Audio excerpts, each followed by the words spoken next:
Hi there, everybody. Welcome to our physical science back to school night.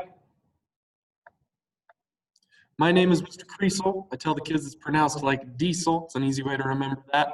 I am from Cheyenne, Wyoming, and I've been teaching for 7 years. Hi guys, I'm Mr. Peterson. This is my 8th year teaching, 2nd year in Laramie. I'm originally from Lander.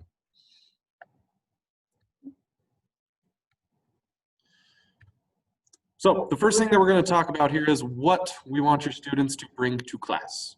So there are 4 things. They need a notebook or some type of loose leaf paper that they put in their binder. They need a folder or a section in their binder somewhere for them to keep their science papers. And then if you can, pencils to write with. And then of course this year with us going online, we're going to need to bring our Chromebooks, preferably charged. All right, so the description of this course, what this is about, this is a physical science course. We will be breaking it basically into 2 parts, physics and chemistry. And we'll start with energy and chemistry.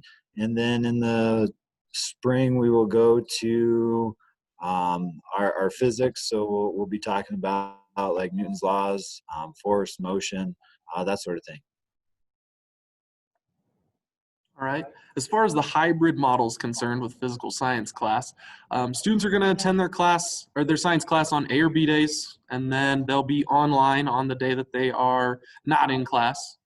Both in-class and online work can be found on our course page on Canvas, and we've organized content in weekly modules and by date. And just to give you guys a quick preview of what that's going to look like, if you look here, this is what the Canvas page is going to look like for your students. And so far, we only have 1 module posted, but you can see that it's organized by week and date.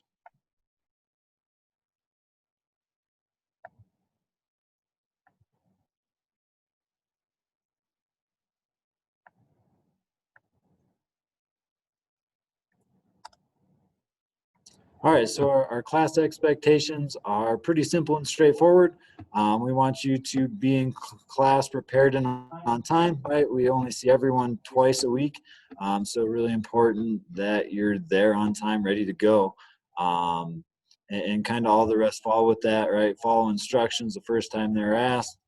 Be respectful, not only to me, but to your other classmates. And we ask that you try your best and things will work out, and then we will be doing labs using chemicals, so safety is a big concern.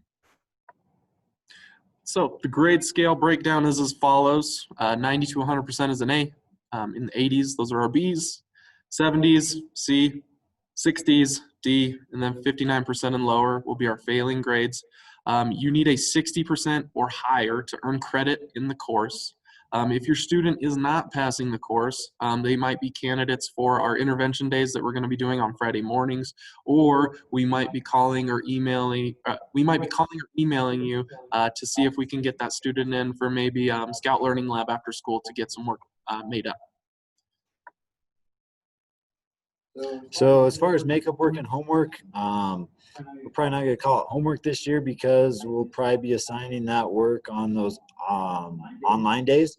So it's a student's responsibility to bring that work to class if they need to, or turn it in on time when they need to.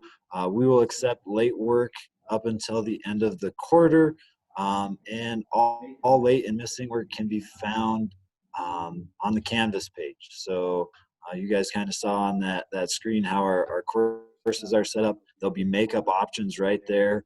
For the day that's missed, there should be a little makeup option there. So that's how that's going to work. All right. Mr. Peterson already also mentioned that we're going to be doing some labs in class. We'll participate in science labs throughout the entire year. And we just tell the kiddos they need to follow all of our safety procedures. And if they are not on task and they're not being safe in lab, they might be removed from lab and they might not be allowed to participate in future labs as well. So safety is our #1 priority. All right, assessments. So we will be giving assessments. They will happen at the end of units. They will count in the mastery assignment category, so that's 70% of their grade will be assessments. Students can retake those tests, and before they do that, we want a chance to help them remediate. So it doesn't make sense to make them come in and do it if they haven't gotten help to fix what they missed the first time.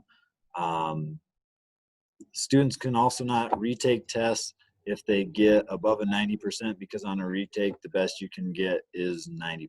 So that wouldn't make sense either. If you get below a 60, you have to retake it. If you get between a 70 and a 90, that would be your option.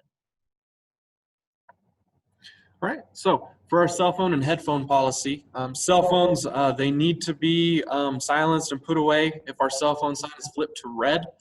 There will be certain scenarios where we might flip the sign over to green, which means they can use their phones and headphones in class. If they're on their phone when they're not supposed to be, so cell phone misuse, that could possibly result in an office referral. Like I said, there will be times where we let them use them. They just have to have permission first. All right, guys, if you have any questions, we'd be happy to answer them. Our emails are at the bottom of that page there. Sorry we couldn't be in person and answer those questions in person, but we'd be happy to help you any way we can. Thanks, guys.